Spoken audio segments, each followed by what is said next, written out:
Simbora estudar! Bom Crioulo, Adolfo Caminha. Este livro é diferente, este livro é ótimo, este livro foi proibido na época, este livro ele não fez sucesso e esse livro ele foi recuperado depois, porque é um livro que trata de alguns temas que foram tentados esconder meio que um tabu. A questão da homossexualidade e principalmente a homossexualidade ali dentro, da Marinha, tá? Então, Adolfo Caminha, era um escritor, morreu muito jovem, mas um escritor que tinha também já essa questão da polêmica. Nós estamos falando aqui de naturalismo. Então, pessoal, geralmente, nós estudamos, e eu também como professor, eu ensino assim, eu coloco lá o naturalismo junto ao realismo. Então, quando nós estudamos o realismo, nós estudamos o naturalismo. Então, vamos pensar assim, tá? O Machado de Assis era realista, tá? E o Aloysio Azevedo era naturalista. E aí nós pegamos, pegar duas obras, das principais ali dos dois autores. Dom Casmurro é uma obra realista e O Cortiço é uma obra naturalista. Por que eu falo dessas duas obras sempre, Porque são as obras mais conhecidas aí, a mais conhecida do realismo, Dom Casmurro, e a mais conhecida do naturalismo, O Cortiço. Então não vou falar aqui sobre as características do naturalismo, todas as características que vocês já sabem, tá? Mas eu falei do naturalismo? Não vou falar das características do realismo, tá? Não sei o que eu falei sinceramente, tá? Posso ter errado aqui. Então vamos falar sobre o naturalismo, que é, de onde este livro está colocado, no naturalismo. Então o naturalismo, tem muito, do objetivismo lá, do realismo, mas vamos falar das diferenças. E quais são essas diferenças, Aqui nós temos um zoomorfismo. Professor, mas o que significa isso, zoomorfismo? Zoomorfismo, esse O é de animal. Então nós temos uma zoomorfização dos personagens. Os personagens agem muito por instinto, Tem ações parecidas com ações ali de animais, tá? E o principal, nas obras, principalmente nas obras naturalistas do Brasil, a questão do determinismo, tá? O meio determina a pessoa. Tá? E aqui, como que é? Peraí, como é essa história de um meio determina a pessoa? Nós temos esse personagem, que está aqui, que ele vem para a Marinha, ele entra na Marinha e ali na Marinha, convivendo, ele é o meio, aquilo ali faz com que ele vá mudando. Quando ele está ali no navio, ele é de uma forma. Quando ele sai, ele vai para a terra, ele age de uma outra forma. Estou falando do personagem Aleixo, tá? Do personagem Aleixo. Então vamos lá à obra, ao Bom Crioulo, que é uma obra que eu falo assim, até eu mesmo me questiono. Por que eu não trabalho mais essa obra com os alunos, Quando a gente trabalha ali o naturalismo, geralmente a gente fica nas obras, é que também é pouco tempo, Mas a gente geralmente fica nas obras do Aloysio de Azevedo, Do Aloysio Azevedo, O Cortiço, o Mulato, Casa de Pensão, mas Bom Crioulo é uma boa obra para nós trabalharmos.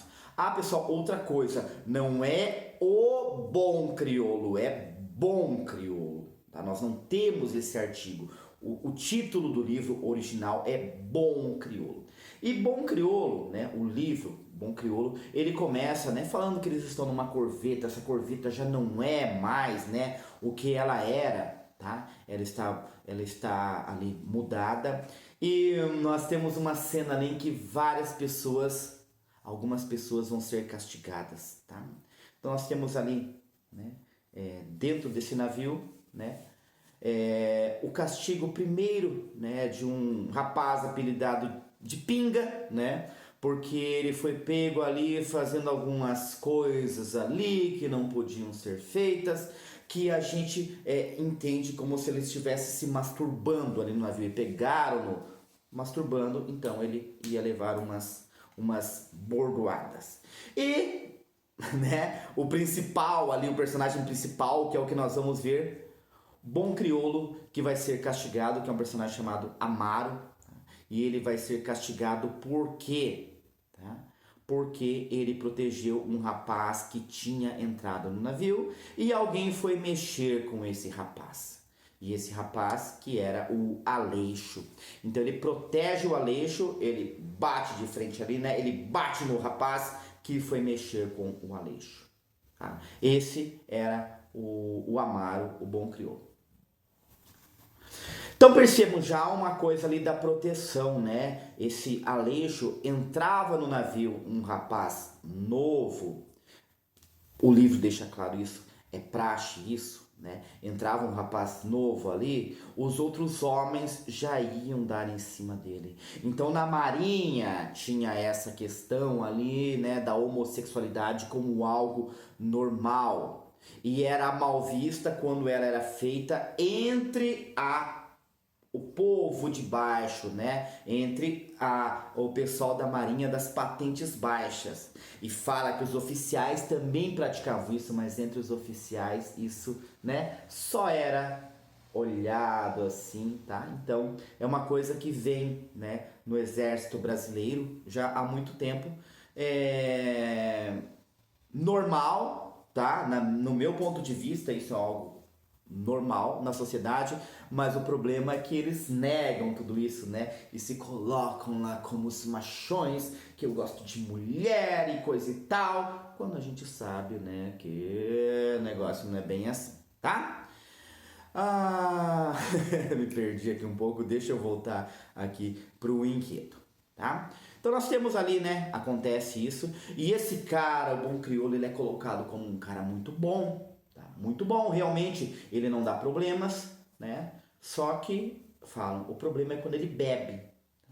Quem é Bom Crioulo? Bom Crioulo é um ex-escravizado, tal pensando se eu falava ex ou não, né? Ex-escravizado era uma pessoa que era escravizada e ela foge e ela chega ali no Rio de Janeiro, ela não tem onde trabalhar, ela vai trabalhar onde? Na Marinha. Porque a Marinha aceitava, porque o trabalho da Marinha era um trabalho muito difícil e era um trabalho visto como algo que ninguém queria fazer. Por isso, pelo trabalho ser difícil, né? Porque era praticamente um trabalho de escravidão ali dentro, né? E eles apanhavam muito. Qualquer erro era na base da chibata. E chibata, vocês já vão pensar em alguma outra coisa. A literatura é fantástica, porque pela literatura a gente consegue fazer essa ligação, né? A literatura é ficção, tudo isso aqui é ficção, só que a gente faz ligação com o quê? Com a realidade. Tá? E o realismo e o naturalismo tem isso, né, de crítica social. Então nós vamos conseguir analisar a sociedade da época. Esse livro foi escrito foi publicado, né, em 1895. Nós estamos ali no início da República. Nós não tínhamos, né, um exército, uma marinha, então eles eram recrutadas, essas pessoas elas eram recrutadas e elas iam para a marinha praticamente numa escravidão. O que acontece em 1910 no Brasil? Em 1910 no Brasil acontece uma revolução chamada Revolução, né, conhecida como a Revolução da Chibata. Tá? Então esse livro foi publicado 15 anos antes. E aqui a gente vê os traços porque a gente entende, tá? Por que aconteceu a revolta da Chibata?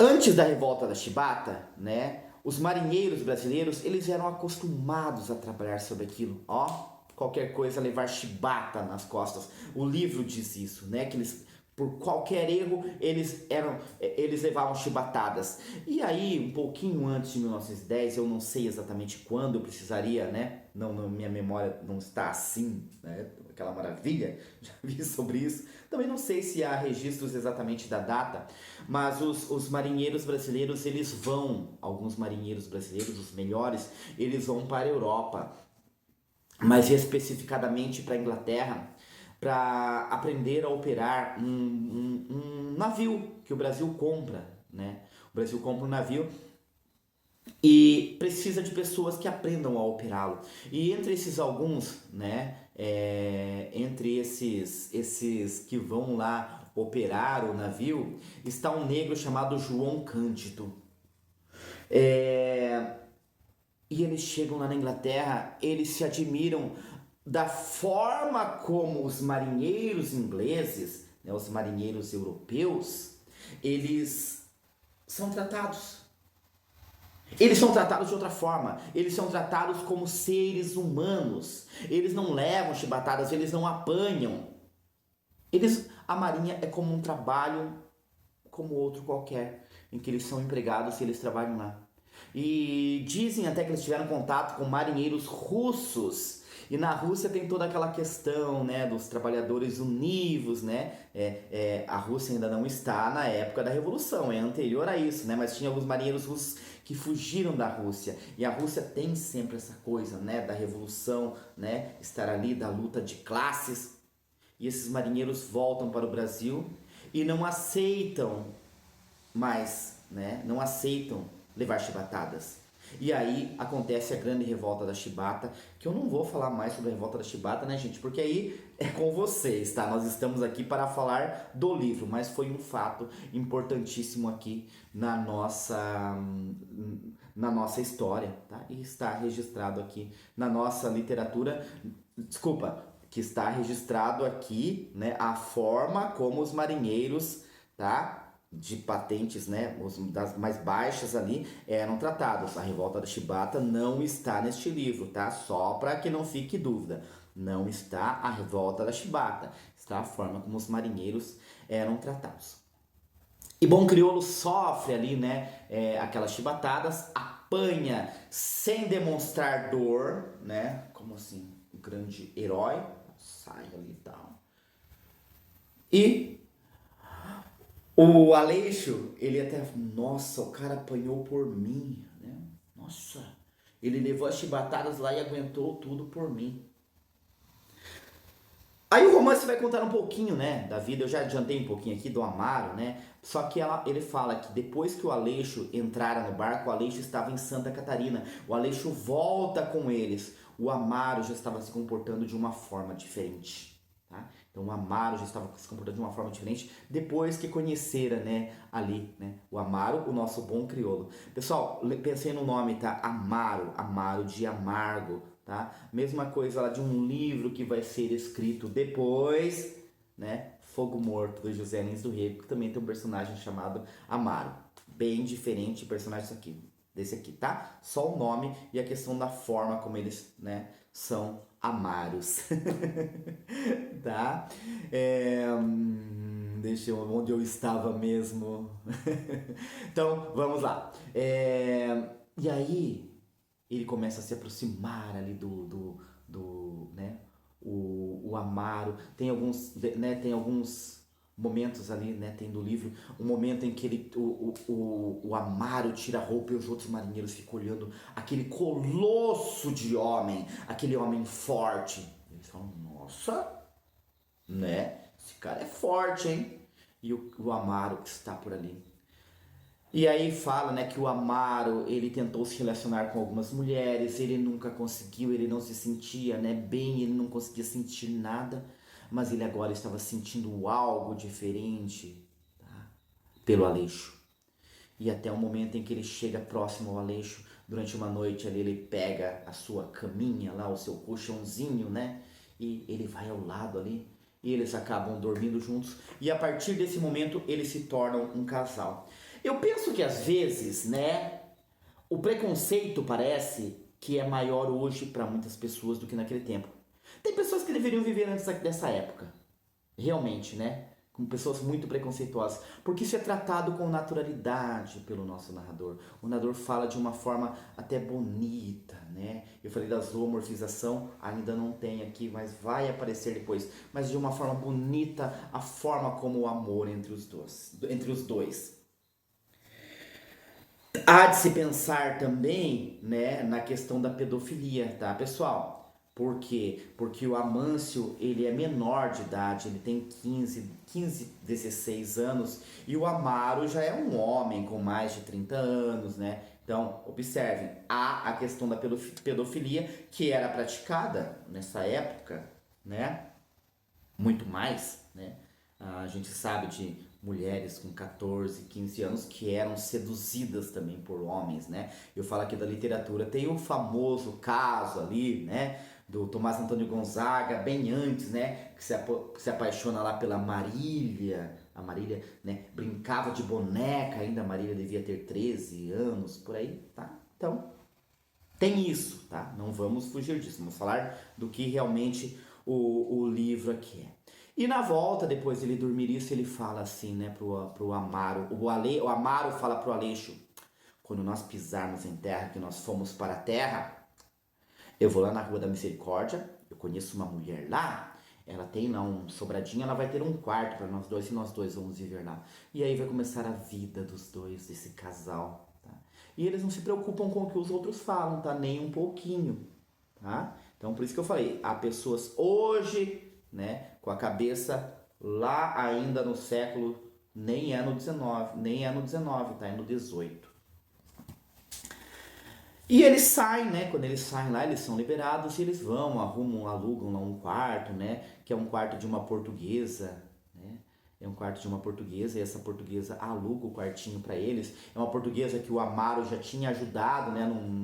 Numa tentativa de assalto, ele a ajuda e ela não vê problema, né? Ela aluga o quarto e ali eles começam. E a felicidade deles, né? Eles parecem um casal assim, né? Feliz no início, tá? Vivendo como um casal realmente, tá? Eles têm ali o quartinho deles, eles vão lá pra, né, prestar o serviço deles lá na marinha, tá? Eles voltam em terra. O problema começa a aparecer quando o Amaro é trocado de navio. Ele tem que trabalhar num outro navio, tá? E aí o Aleixo fica em casa, tá?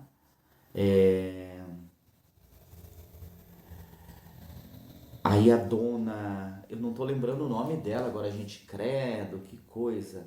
A dona Carolina, ela se aproveita disso, porque ela chama ele de bonitinho, né, o Aleixo. E o Aleixo tem um jeito, né, bonitinho. E ela, deixa eu falar só um pouquinho da dona Carolina. Dona Carolina é uma ex-prostituta portuguesa, tá, que tem aquilo ali. Só que ela ainda depende de alguns homens para sobreviver, tá? Só que ela vê o Aleixo, ela pensa assim, eu vou largar esses homens mais velhos, eu vou ficar com esse frangotinho aqui. Então a mesma pedofilia praticada lá é praticada aqui, percebam, tá? Só que o único que é chamado de pedófilo aqui, tá? De pederasta, o único que é chamado de pederasta aqui é o Amaro, ela não é, tá? Então a época, né, tem isso. E aí ela começa a dar em cima dele. Aí ela dorme com ele na primeira noite em que o Aleixo está lá, que o Amaro está lá e o Amaro não vem. E ele se apaixona por ela porque ela é uma mulher de muitas carnes, uma mulher gorda, né? Uma mulher ali farta. E um jovem daquele se perde no meio daquelas carnes dela, tá? Só que o que acontece? O Amaro, ele não tem liberação para voltar para o continente. Então ele fica ali vários dias e nisso o romance deles começa. E num dia que ele vem, o Aleixo não está. E aí ele sai dali, né? Um dia bravo com aquilo. Ele acaba né, ficando mal, ele vai beber, ele acaba ficando mal, ele vai parar num hospital, no hospital da Marinha. Ele é levado, né? Um dia quando ele foge, inclusive, da Marinha, tá? Ele foge, vai em casa, não encontra e, né, acaba tendo tudo isso, ele vai pro hospital da Marinha. E ali ele fica esperando, né? Durante um tempo, ele fica lá mais de um mês, ele fica esperando o Aleixo nunca vai, ele escreve uma carta, a dona Carolina recebe a carta, mas esconde do Aleixo, e o Aleixo nunca vai lá, tá? Depois só que a dona Carolina conta, né, que tem essa carta, mas ele fica sozinho. Ah, quando ele sai do hospital, tá? Ele foge lá do hospital, né? Ele encontra com o Pinga. O Pinga era aquele que tinha levado lá as chicotadas no início lá junto com ele, tá? No mesmo dia que ele. E aí o Pinga fala, nossa, lá na Corveta, né, que é o navio que eles estão, lá na Corveta tá uma maravilha, a Corveta agora é tudo, a Corveta mudou, está melhor. E aí ele vai perguntar do Aleixo, o Aleixo?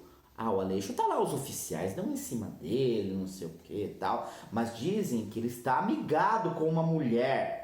Ah, amigado com a mulher? É, dizem que ele tem uma mulher lá agora, ele tá amigado com uma mulher.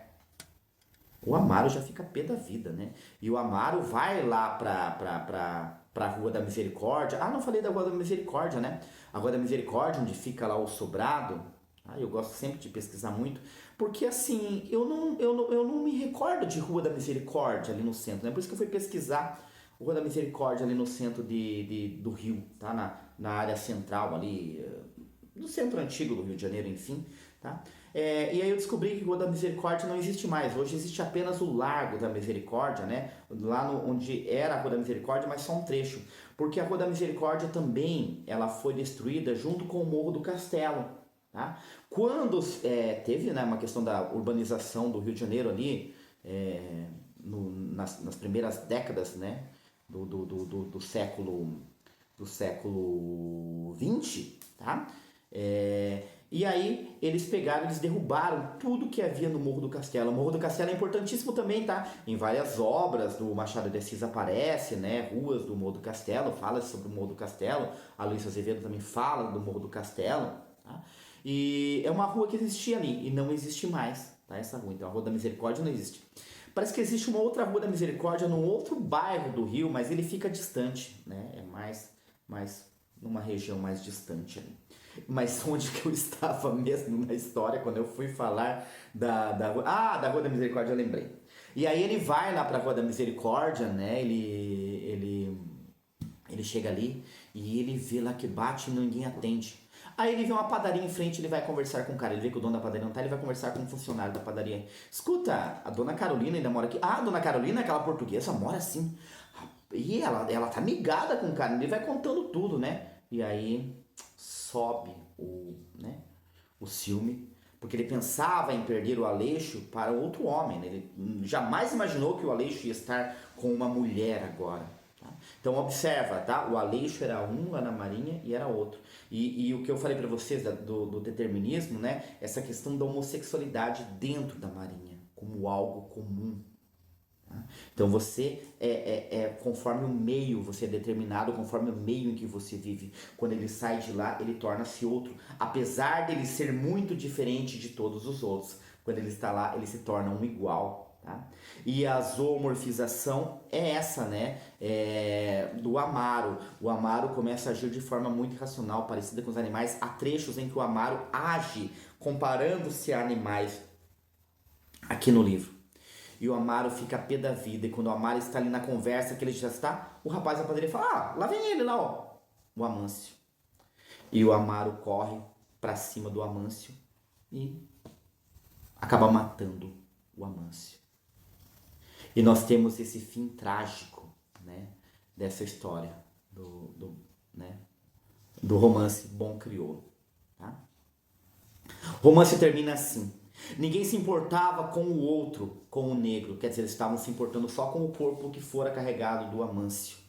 Que lá ia, rua abaixo, triste e desolado. Então perceba, ele mata, mas ele vai triste e desolado. Entre as baionetas, a luz quente da manhã.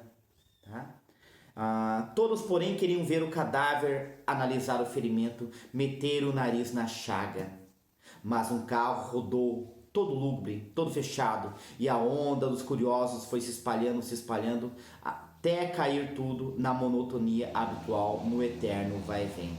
Pessoal, observa que ele está indo entre baionetas. O que significa isso, que ele está indo entre baionetas? Tá? Que ele foi preso. Tá? Então o Amaro, no final, depois de matar o Amâncio, ele vai preso e ninguém se importa com ele. Se importam com quem ficou ali. Então nós temos esse livro, né? O realismo ele tem isso, né? Não tem final feliz, tá? Ele tem esses finais tristes. Tá? Então ele é preso, o Amâncio morre e a Dona Carolina ali, né, fica ali mesmo como já estava antes, tá? Triste, um livro muito triste, mas um livro muito importante da nossa literatura, tá? Pessoal, gostaram aí, né? Gostaram aí do vídeo, tá? Chegou até o final, eu peço like só no final, né? Não peço antes, porque é só se você realmente gostou do livro, tá? E se gostou, se inscreve no canal aí, tá? E eu espero realmente que você tenha gostado. Por hoje é isso e simbora estudar!